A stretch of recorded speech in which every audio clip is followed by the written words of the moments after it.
Grand rising, grand arrival, grand return. Peace and blessings to the righteous and repentant alike.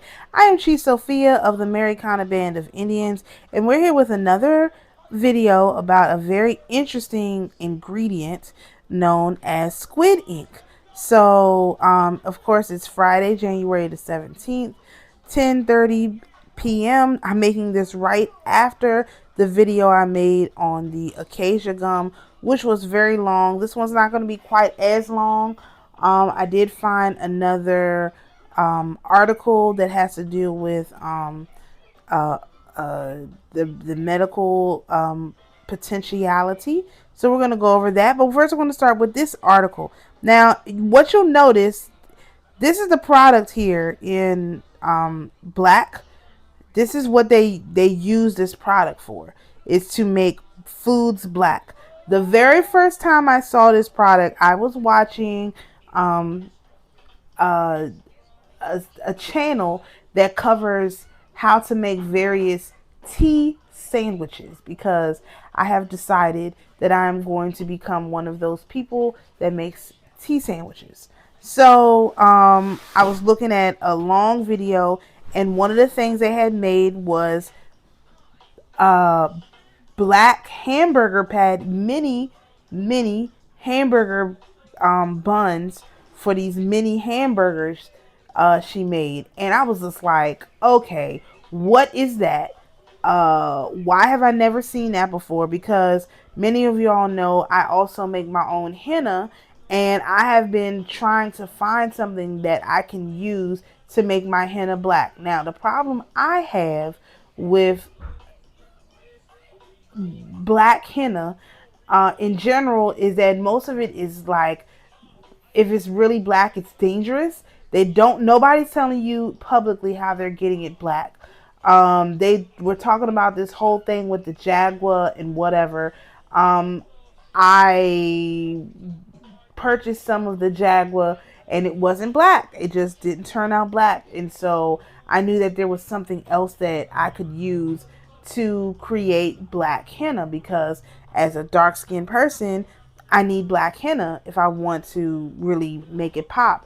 So that's one of the things I'm going to try. I haven't gotten to that yet because it's a very difficult thing making henna. It's a long process.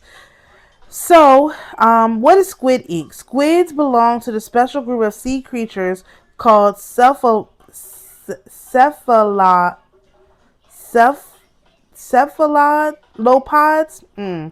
which come under the group of mollusks. They have some unique features that make them special, and one of them is production of a dark pigment which helps them to escape their enemies. A squid has a special ink sac that also contains a pigment which is released into the surrounding water. While items produced from squid are a delicacy in the international market, the ink sac is disposed of in many cases without use. However, squid ink has been identified as the most important source of commercially important pigment, melanin. Stop right there. Understand this. That black ink is melanin. Okay? It is the most important source of melanin they have access to. So this is not a small thing. This is a big thing. Okay? The color of this ink can range from dark red, brown, and black to deep blue. In recent years, squid ink has made a mark in kitchens around the world for coloring and flavoring. While the dark or black color can deliver an attractive tone to the food, it offers quite a few health benefits too. Squid ink food is rich with antioxidants that have numerous health benefits, including keeping the heart healthy and a high rate of red blood cell generation. In addition, it also has a high level of glutamic acid, which helps make it a great substitute for salt and fat-rich food items that are not good for health. Apart from that, squid ink also contains chemicals like proteins, minerals, amino acids, lipids, and dopamine. In general, ink sacs are found in octopuses, squids, and cuttlefish. It is also believed that squid ink is poisonous in nature, even though there's no scientific reason behind that. While squids have venom in their system and a venomous bite. The ink sac is not related to that. Please turn that down. Please turn that down. Please turn that down. Turn it down. It's too loud. You can't be louder than me. It is to be noted that apart from using ink to distract their enemies, at times the ink is also made to the shapes of additional tentacles or the stinging tentacles of a jellyfish. This can be done due to the extreme level of control over the muscles that assist in the process of squirting the ink, but there are other factors too. All right, what are the components? Squid ink is a mixture of various chemicals including melanin, proteins, lipids, carbohydrates, glycosaminoglycans. Pardon me for my lack of knowing these words, and various other minerals. However, the predominant components are melanin and protein polysaccharides complex. And remember from the article, the video on the acacia, polysaccharides are really important. There's also a certain enzyme present in the ink. In general, melanin constitutes almost 15% of the total weight of the ink when compared to other proteins. The melanin is the same component that is found in human skin and protects the skin from UV radiation to a large extent. At present, there are no official figures about the required or safe consumption rate of melanin.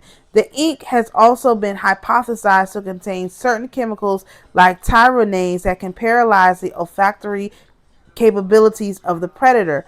Melanin occurs in two forms: euromelanin, eumelanin, and pheomelanin. And in squid ink, the former, which is the eumelanin, is found. Eumelanin is also what we have in our skins. In general, the ink sac has an ink gland that produces ink. In addition, there's also a funnel organ that produces mucus. Note that even though there have been some researches, the bioactive function of ink is not very clear. They don't know what it does. But do they know what melanin does? No, okay?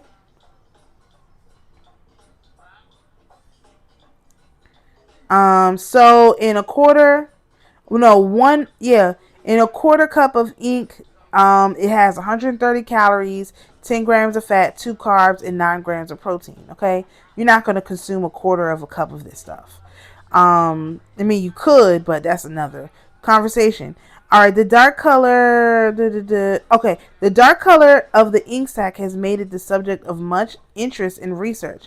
The structure of the ink sac can be divided into various parts, with the ink gland located at the base. The ink is stored in the sac and it is released through a duct in the hindgut near the anus. The release mechanism is controlled by the muscles in the walls of the sac and a pair of sphincters. The role of the funnel organ was not realized initially, and it was first observed that the ink has a higher level of mucus than that is present in the sac. It was later deduced that the excess mucus must be coming out of the funnel, siphon, or mantle cavity. Later, it was found that the funnel organ was the only spot that has the right location and capability to secrete this volume of mucus.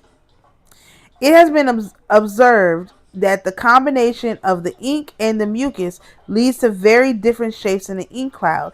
These shapes can vary depending on the type of predatory attack being faced. In the head or mantle of the squid, there is the mantle cavity that is filled with water. The water cavity is squeezed out, thereby creating some form of a jet propulsion that is used by the squid to move through the water. The ink mixes with the water and the mantle cavity when it is pushed out to create a dark ink cloud that distracts the enemy. Squid ink versus chemical ink. In reality, squid ink is largely different from the chemical ink that is used in the printing and writing industry in terms of the chemical composition. The ink that is used for writing was first evolved in China and Egypt around 2500 BC. The simple form of ink contains a pigment or dye along with a binder. Previously, lampblack or soot was mixed with aqueous binder to produce ink. In subsequent periods, various forms of pigments were also used making ink.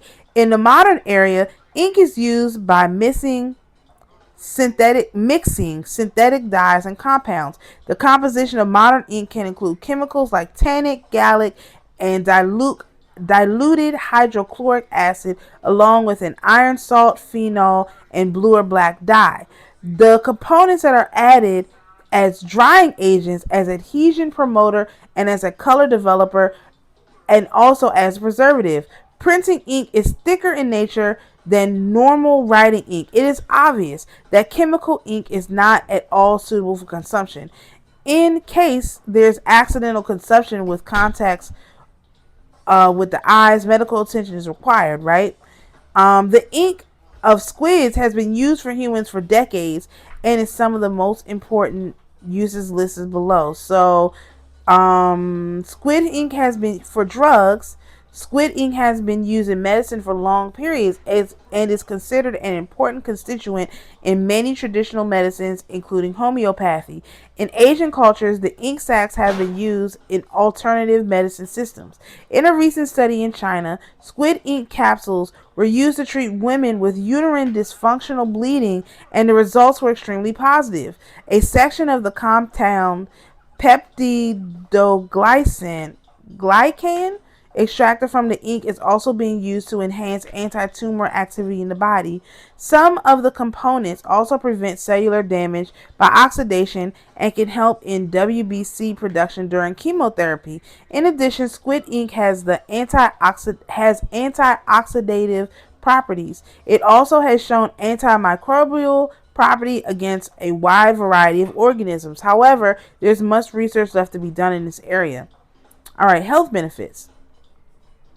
It has been established that a special angiotensin converting enzyme separated from squid ink can dilate the blood vessels that can cause a drop in blood pressure levels. Some other forms of squid ink has shown antiretroviral properties. In addition, the ink also has the necessary properties to prevent bowel diseases from occurring. The ink also inhibits some gastric secretions and has an anti-inflammatory effect. It is to be noted that human studies in these fields are lacking and more research is needed before definite conclusions can be formed. All right, then it talks about the food. All right, so let's take a look at the article. Now, I've not read this article. I just pulled it up, because I knew that there was an article. I read a bunch of other stuff. I couldn't find what I'd seen before. Okay. Let's look at the introduction. When the sepia is frightened in terror, it produces this blackness and muddiness in the water, as it were a shield held in front of the body. Aristotle, The History of Animals, Book 4. From 350 BC, translated by Arthur Leslie Peck and Edward Seymour Foster. I was much interested on several occasions by watching the habits of an octopus or cuttlefish. Although common in the pools of water left by the retiring tide, these animals were not easily caught. They darted tail first with the rapidity of an arrow from one side of the pool to the other, the same instant discoloring the water with a dark chestnut brown ink. Charles Darwin. She took a sheet of paper and began to sketch in sepia the head of the hidden man. A work done under the impulse of emotion always has a stamp of its own. That's Honoré de Balzac and La Vendetta. To the Italian palate, the harsh, pungent ink is the least desirable part of the squid. As the Venetian cooks have shown, it is the only mellow, velvety, warm-tasting ink of cuttlefish, sepia, that is sustainable for pasta sauce, risotto, and other black dishes. And that's Marcella Hazan, Essentials of Classic Italian Cooking. Cephalopods have simulated scientific minds, artistic emotions, and sensory palates of humans for millennia, And as the above quotations reveal, their ink has played a central role in this fascination. Aristotle wrote about inking cuttlefish 2,500 years ago. In fact, Aristotle himself has been described by his contemporaries and modern scholars as a celophodan, with the simile that he is like the cuttlefish who obscures himself in his own ink when he feels himself about to be grasped. The goal, that's so weird. The goal of this review is to present what is known about sulfide ink, including its production functions, natural environment, including the predator-prey interactions, chemical constituents, and their role in these functions, and its use by humans, including development of drugs, therapeutics, and commercial and industrial applications. We are not going to read all of this, okay? We already learned a lot of this earlier, okay? I just want to see,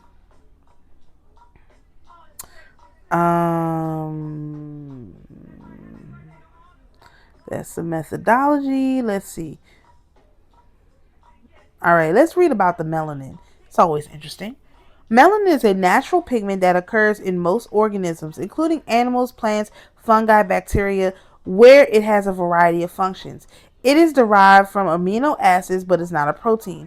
Rather, it is a complex biopolymer that typically comes in two forms, eumelanin and pheomelanin, which differ from their molecular precursors. Eumelanin is a polymer, I'm not going to read that, derived from tyrosine.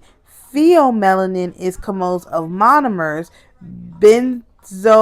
I'm not going to pronounce this stuff. Eumelanin is dark brown in color, and pheomelanin is orange red. Eumelanin is a form of ink found in cephalopods. Within the cephalopods, melanin structure and synthesis are best characterized for cuttlefish, especially the Sepia officinalis. Thus, most of the descriptions in this section are for the melanin from sepia, okay? All right. We don't need to read about the production. There's a lot of interesting stuff in here. Melanin related compounds. I can't pronounce these words. Let's get to something I can pronounce. Okay, metals. Relatively high levels of metals such as cadmium, copper, and lead have been found in sulfide ink. The reason for their presence is not clear, but one possibility is that they function as modulators of the activity of enzymes in the melanin synthetic pathway. Sepia eumelanin has considerable affinity for metal ions, as such might serve as a trap for them. This might then be related to another possible function of melanin in its excretion or detoxification. Okay. Now it's talking about the predator, right? Alarm cue, human application. Okay. Cephalopod ink has a long history of being used to promote human health. Nair et al. Provide a view of the medicinal effects of not only ink but other tissues of the cephalopods. Many health benefits have been ascribed to the cephalopod ink as in traditional medicine, both in Western culture, ancient Greece and Rome, and Eastern culture, which is China. More recently, cephalopod ink has been used in an attempt to develop new drugs through the search for a new natural compounds with beneficial health effects. This is especially active field in Asia, where cephalopods are a major fishery catch for which ink sacs are a byproduct and where homeopathic medicine has deep roots. It should be noted that the ink used in drug discovery is not always fresh, often being taken from dead animals, sometimes from preserved animals.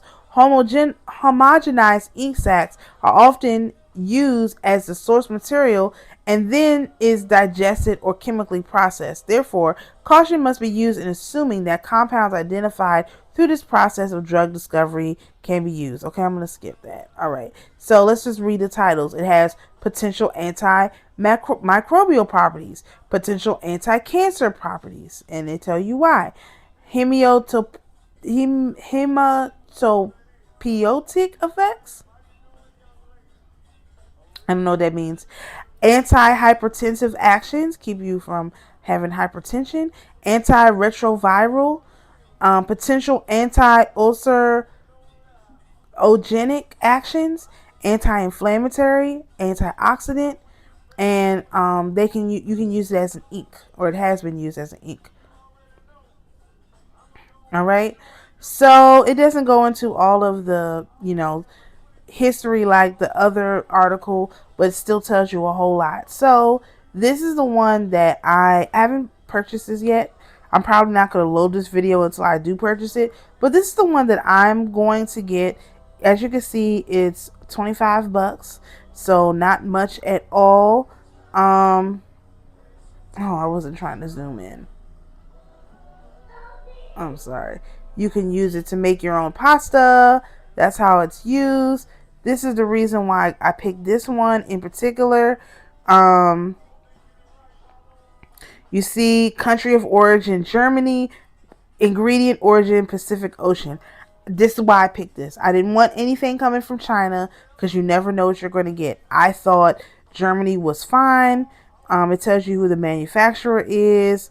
Of course, the Pacific Ocean. And it's 100% natural squid ink powder.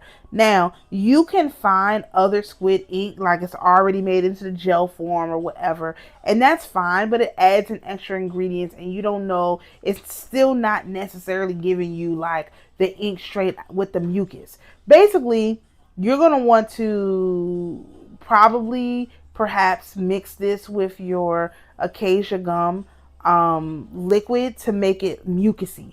That's basically what the articles were. That's how I'm going to use it. I'm going to use it to make it into something that's mucusy. So I was also thinking about using this to make boba,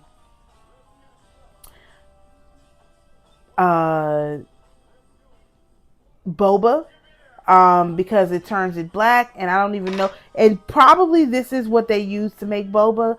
Now, the black ones, so I have to do some more research because I'm really not sure. But that's what I'm thinking, but I would use it to make boba. You can also, some other, you could just take it straight, mix it in with the rest of your stuff. You want to make like a black drink, I don't know, mix with your coffee. Coffee's already black. Whatever. Probably the same ratio. Nobody talks about, it says it makes it salty. You have to just try that out first. So maybe I wouldn't put it in my coffee, but maybe I would put it in my boba. Maybe not. I don't know. I don't know. I haven't gotten this yet. But it's on my list. Okay. It's on my list. So I hope this has been helpful. I don't exactly know how this is relevant yet, but I wanted to put it out there because I did do the research on it and I thought it could be useful to someone. So hopefully this is something that you can look into and see if it's something that you can use to help you or your family, or just to create really cool black cookies, black food, black cake, any of stuff like that, which is honestly really cool. And most of the time they're using inks that are not, safe, and this is something that is actually safe. So yes, hopefully you enjoyed this video. Peace and blessings to each one of you, and we'll see you in the next video.